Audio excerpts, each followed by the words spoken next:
¿Por qué el Festival de Cine Africano de Tarifa Tánger? Bueno, en primer lugar habría que hablar de que el estrecho de Gibraltar, tanto la orilla norte como la orilla sur, es una región natural. No, desde la Pangea, podríamos decir. Es una región natural con el mismo clima, los mismos tipos de corrientes. Es una región natural con 7 ciudades intercomunicadas desde los tiempos más antiguos, desde los prehistóricos, los fenicios, los romanos. Tenemos, si empezamos por la orilla del norte de África, Tánger, Alcázar-Seguer, Ceuta, y luego por la orilla del sur de Europa, Gibraltar, Algeciras y Tarifa. Entonces, además, ahora mismo, aparte de toda esta historia, tenemos en la actualidad, desde hace ya como 20 años, la misma situación dolorosa de esas pateras que salen desde una orilla para llegar a la otra, y vivimos las dos orillas con la misma intensidad, dolor, víctimas. Entonces también en ese sentido nos une. Luego, además, me gustaría comentar cómo este estrecho es un Alep. Un Alep es un lugar en el mundo donde ocurre todo. Nosotros tenemos aquí el aspecto militar, tenemos el aspecto de salvamento marítimo, tenemos las ruinas de nuestra historia, tenemos el tema de los fardos que están ahí muy presentes, tenemos la pesca, cuántas veces el voraz ha sido de pescadores de una y de otra orilla. Es decir, tenemos algo en que está completamente unido y junto, aunque es verdad que a veces vivimos de espaldas unos a otros, pero recordemos siempre que los buenos vecinos siempre tienen alguna pelea. Por tanto, un festival Tarifa Tánger es un festival de cine como en casa. Aunque lo veamos allí películas o aunque las veamos aquí, estamos en un espacio que nos corresponde. Un festival de cine Tarifa Tánger es un festival de casa. ¿Conocemos o sabemos realmente lo que es África? Bueno, lo primero que quería comentar es un dato interesantísimo que quizá nunca lo pensemos. África es un continente que tiene 30.222.000 kilómetros cuadrados. Sin embargo, Europa es un continente que tiene 10.180.000 kilómetros cuadrados. ¿Por qué? ¿Por qué un continente tan enorme lo hemos hecho como un todo? Algo que desde aquí enfrente, desde Tánger hasta las tierras de Mandela, son miles y miles de kilómetros cuadrados y miles de personas y millones de personas que viven allí.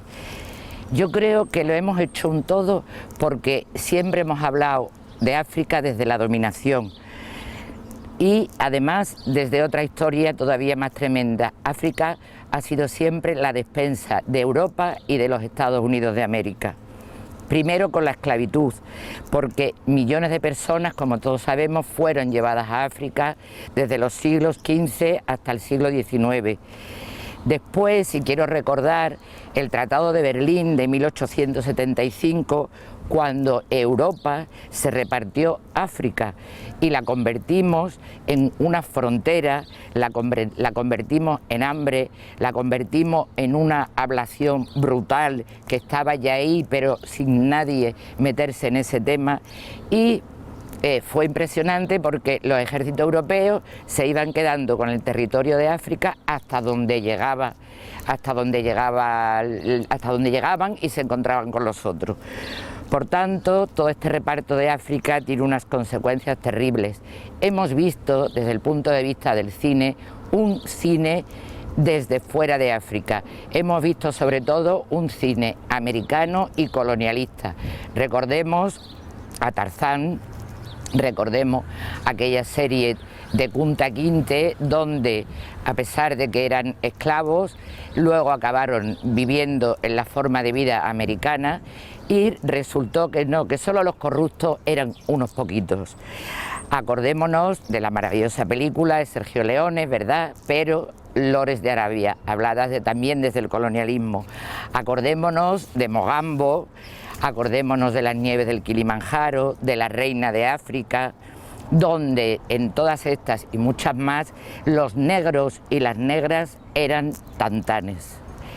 Más adelante hubo cambios, evidentemente. Yo quiero citar solamente algunas películas, Memorias de África, y la clave de todas ellas, La batalla de Argel, de Sergio Pontecorvo, donde ya habló desde el punto de vista del pueblo argelino. Un poco más adelante hay que destacar El jardinero fiel, que era una crítica brutal a las farmacéuticas. Hoy hay que decir también que en nuestro estrecho tenemos a Farida Beliasid, que tiene una película emblemática, La vida perra de Juanita Narboni, y al tarinjeño Samuel Farruqui, que ha sido director del Gran Viaje. Actualmente hay un cambio impresionante en el cine africano, sobre todo desde las mujeres cineastas.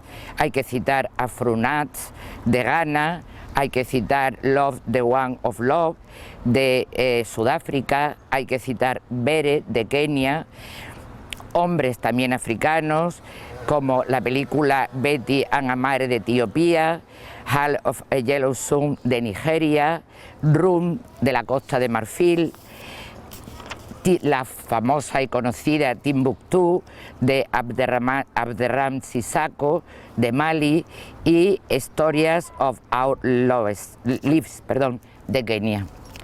Y también el mundo de los documentales está trabajando a tope, y quiero citar Man Shoot Down de Sudáfrica y Shield and Spear de Sudáfrica.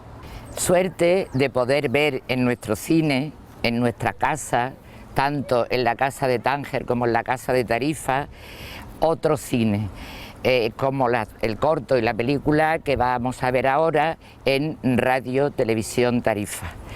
Pero para terminar quería cerrar esta reflexión tan interesante para mí, que es que hay gente africana en este estrecho muy cercana y que está encerrada. No puedo olvidar el CIE que tenemos en la isla, donde recuerdo que hay una manifestación organizada por la Asociación Pro Derechos Humanos y por CACE Tarifa el viernes 27 de mayo a las 7 de la tarde en la misma entrada del CIE en la isla. No puedo olvidar y recordaros que todos los segundos miércoles de cada mes en la Plaza del Ángel, organizado por la Asociación Diocesana, hay media hora de silencio como protesta por todo el grave problema y terrible problema y genocida problema de los refugiados que tenemos en Europa. Y también no olvidemos de los campos que están ahora mismo en la orilla norte de África, llenos de africanos, también refugiados, y las terribles vallas de Ceuta y Melilla.